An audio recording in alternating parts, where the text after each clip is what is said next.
بسم اللہ الرحمن الرحیم الحمد للہ وکفى وسلام علی عباده الذین اصطفى اما بعد اعوذ باللہ من الشیطان الرجیم بسم اللہ الرحمن الرحیم رب اشرح لی صدری ویسر لی امری واحلل عقدۃ من لسانی یفقهوا قولی صدق اللہ العلی العظیم۔ محترم حضرات، گزشتہ کل ہم نے اللہ کے نبی صلی اللہ علیہ وسلم پر وحی کن طریقوں سے نازل ہوئی تھی اس پر بات کی تھی۔ آج ہم تاریخ نزول قرآن پر اور سب سے پہلے نازل ہونے والی آیت پر بات کرتے ہیں۔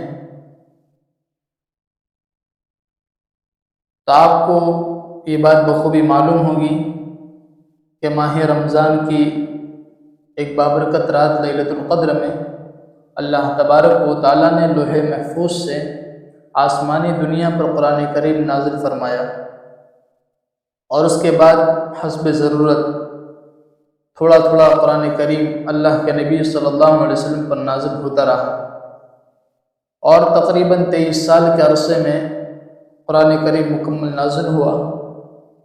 قرآن کریم کا یہ جو تدریجی نزول ہیں اس وقت شروع ہوا جب اللہ کے نبی صلی اللہ علیہ وسلم کی عمر مبارک 40 سال کی تھی۔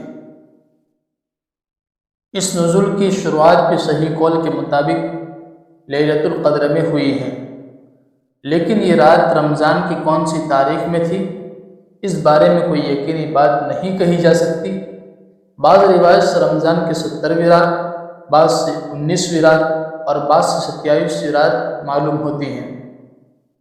یہ تھی تاریخ نزول قرآن کے متعلق کچھ باتیں۔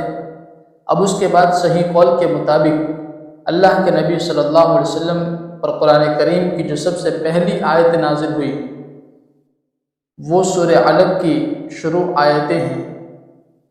صحیح بخاری میں حضرت عائشہ رضی اللہ تعالی عنہ اس واقعے کو بیان فرماتی ہیں کہ اللہ کے نبی صلی اللہ علیہ وسلم پر نزول وحی کی شروعات تو سچے خوابوں سے ہو چکی تھی، اس کے بعد اللہ کے نبی صلی اللہ علیہ وسلم کو تنہائی میں عبادت کرنے کا شوق پیدا ہوا، اور اس دوران آپ غار حرا میں کئی راتیں گزارتے اور عبادت میں مشغول رہتے تھے، یہاں تک کہ ایک دن اسی غار میں اللہ کے نبی صلی اللہ علیہ وسلم کے پاس اللہ تبارک و تعالیٰ کی جانب سے فرشتہ آیا اور اس نے سب سے پہلی بات یہ کہی کہ اقرا، یعنی پڑھو۔ اللہ کے نبی صلی اللہ علیہ وسلم نے فرمایا کہ میں پڑھا ہوا نہیں ہوں۔ اس کے بعد اللہ کے نبی صلی اللہ علیہ وسلم نے بذات خود واقعہ بیان کیا کہ میرے اس جواب پر فرشتے نے مجھے پکڑا اور مجھے اس زور سے بھینچا کہ مجھ پر مشقت کی انتہا ہو گئی۔ پھر اس نے مجھے چھوڑ دیا اور دوبارہ کہا کہ اقرا۔ میں نے جواب دیا کہ میں تو پڑھا ہوا نہیں ہوں۔ فرشتے نے مجھے پھر پکڑا اور دبا کر اس زور سے بھینچا کہ مجھ پر مشقت کی انتہا ہو گئی۔ پھر اس نے مجھے چھوڑ کر کہا کہ اقرا۔ میں نے جواب دیا کہ میں پڑھا ہوا نہیں ہوں۔ اس پر اس نے مجھے تیسری مرتبہ پکڑا اور بھینچ کر چھوڑ دیا، پھر کہا اقرا بسم ربک الذی خلق خلق الانسان من علق اقرا وربک الاکرم۔ پڑھو اپنے اس پروردگار کے نام سے جس نے تمہیں پیدا کیا اور جس نے جمے ہوئے خون سے پیدا کیا۔ پڑھو اور تمہارا پروردگار سب سے زیادہ کریم ہے۔ یہ آپ پر نازل ہونے والی پہلی آیاتیں تھی۔ اس کے بعد 3 سال تک وحی کا سلسلہ بند رہا۔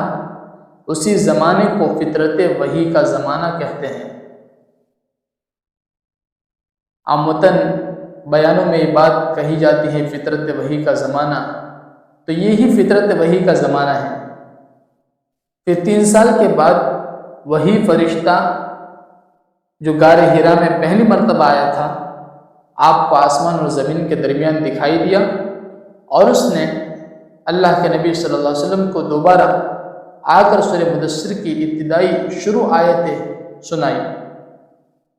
اس کے بعد وحی کا سلسلہ جاری ہو گیا، اور تقریباً 23 سال عرصے کے اندر اللہ کے نبی صلی اللہ علیہ وسلم پر قرآن کریم نازل ہوا، اور آپ کے آخر وقت تک وحی کا سلسلہ شروع رہا۔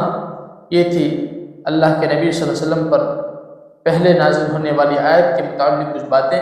اللہ تبارک و تعالی ہمیں ان باتوں کو سمجھنے کی توفیق عطا فرمائے، اور میں اللہ تبارک و تعالی سے دعا کرتا ہوں کہ جو اپنا قیمتی وقت نکال کر ان باتوں کو سنتے ہیں اور سمجھنے کی کوشش کرتے ہیں، اللہ تبارک و تعالی انہیں دنیا اور آخرت کی بھلائیوں سے نوازیں، اور جہاں کئی مسلمان پریشان حال ہیں ان کی پریشانیوں کو اللہ دور فرمائے، جو مقروض ہیں ان کے قرض کے غیب سے مدد شامل حل فرمائے، اور اللہ تبارک و تعالی ہمارے مشفق والدین اور اساتذہ کی عمروں میں، صحت میں، ان کی قوت میں اور ان کی عافیت میں، ان کی نیکیوں میں، ان کے کارہائے خیر میں، ان کی علمی دینی ملی خدمات میں خوب برکت عطا فرمائیں، اور ان کے سائے کو ہم پر عافیت کے ساتھ قائم و دائم فرما کر ان کی قدردانی کی ہمیں توفیق عطا فرمائیں۔